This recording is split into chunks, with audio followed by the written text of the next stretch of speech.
um, Mujahideen movement and Iranian-backed terrorism going on in those regions. Wow. So we were receiving a lot of missiles, and some drones on most nights Did that you we just shoot lose? down. Did you experience the loss of friends and colleagues and stuff?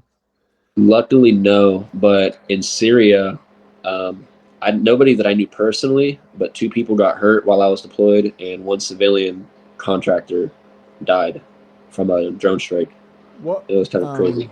How would you rate the people over there? Like overall, like I mean, you put yourself in a situation for your country with people that you really don't understand, like their culture and that. How really was it? What were you up against? Was it the I mean, so for myself, I didn't see much of the outside.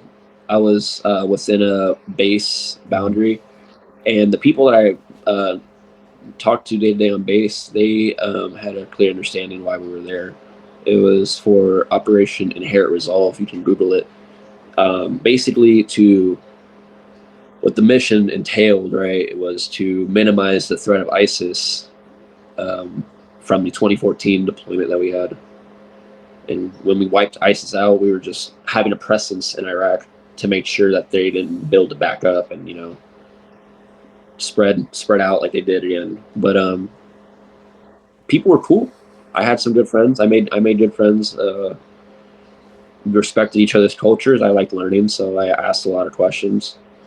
I'm very open minded, so like I love one another. I didn't necessarily hate anybody.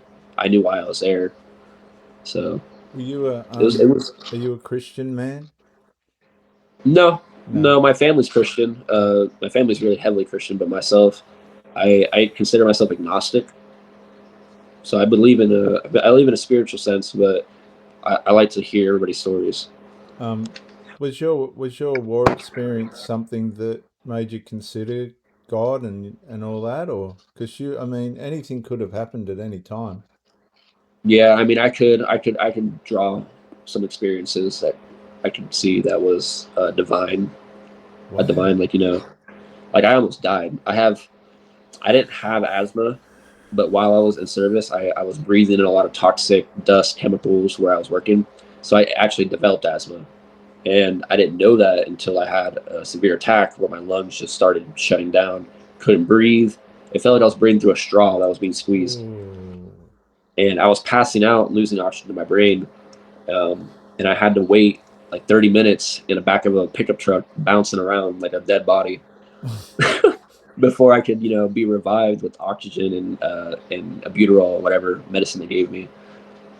That was That was close. pretty crazy. Yeah, Mm. each bump on the road gave me breath in my lungs. It was kind of crazy. um, Yeah. and so you decided to give it away. Made you decide to leave the forces?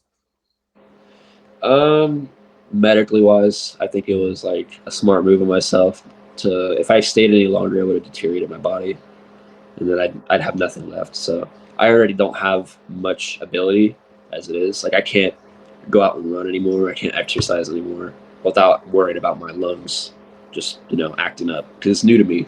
Asthma is like a new. It's a disability because I can't really do my normal everyday things. So kind of sucks. What advice would you give to the young people in Australia that haven't had to experience what you have and stuff like that? Just make sure you know what you're doing, man. Just read the fine print, understand what you're fighting for, and there's always a bigger message. Honestly, like I feel like a lot of young people are lied to. So because I mean, so much propaganda that's spread. It's they say it's honorable to serve your country, which in a sense it is, but not when it's terrorizing others. You know, there has to be a clear goal, clear message, and I don't think there is one anymore. We've got a big push for Palestine over here, and it doesn't really make sense, given that you were in that sort of region or amongst that kind of element. How does that make sense for what's going on in our countries now? Can you make sense of it at all? I mean, I feel like I feel like they've already paid their price. You know what I mean? Like the excuse is October 7th, and they say never again. But at the same time, how far are we going to go until there's nobody left? And I mean, it kind of sucks to see a group of people put such atrocities on another when it was done to themselves 60, 70 years ago. You know what I mean? The Jewish people went through a Holocaust. Why are they?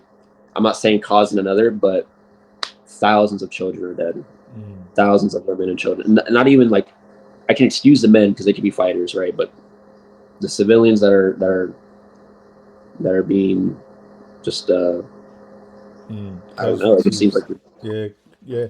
But what they're about, innocent. So, so what do you make of Hamas having their their tunnels under the schools and the hospitals and the community centers and that?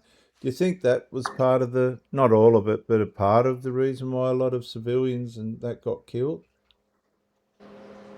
well, I'll say this: I feel like if it was the U.S. fighting this war, we wouldn't go through body shields, like human body shields. That's all. Like you know, what I mean, Oh yeah, the yeah. yeah, it's just I don't agree with using humans as body shields. And same time, there's another way to go around this. It could be a ground foot invasion. Yeah, you'll lose a lot of lives, but you're still saving a lot more in the process of innocence. I think this did a great I mean, job. we invaded Iraq and we didn't bomb the fuck out of schools, and I mean now we are in Iran, but But you know aren't I don't we? know. It's I weird. I think you're doing a pretty good job in Iran. Like you're hitting very specific targets and that. Yeah, And Iran, they killed 40,000 of their own people just to shut them up. no, that is yeah, that's in this that's ridiculous. But there's more. I mean, the whole world's on fire, and Mm, I think it's ignorant just to highlight two mm, big factors because there's a genocide happening in Africa that nobody's paying attention to. mm.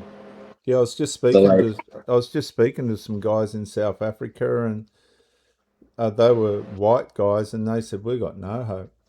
I don't know why. I didn't get too into it, but it, like you say, it is a worldwide. There's all different worldwide issues, isn't there? yeah, it's ridiculous. And then it It's a sad comes, time we're in. and then it comes down to your own personal self, where you got your own battles to deal with within your health. Exactly, and you know, I see like I don't know, going back to what I was saying before, like earlier, life here doesn't seem like anything's different, and it's good, Mm, but at the same time, it's scary because life can change in an instant. Like you know, mm, I don't I don't like how easygoing people are. Like I appreciate the kindness and you know the respect I get day to day with my own fellow Americans and neighbors and such. I love it, but there's stuff that needs to be talked about. That's all. It's hushed. mm, Nobody likes to speak on mm, heavy subjects and get uncomfortable. mm, Nobody likes to be uncomfortable. So mm. I fear that. Well, I wish you well with Mexico. I'll remember you when they're playing. Yeah, man. I wish you well with your health and that too. You got a battle there on your hands, and It's all right. No problem. I We all appreciate have you. issues though. I do appreciate you sharing your experiences with the war, and I have to acknowledge your service for your country. No worries, man. I appreciate you having a good conversation with me. So Yeah. have a nice one. You keep well. See you, Thank mate. you.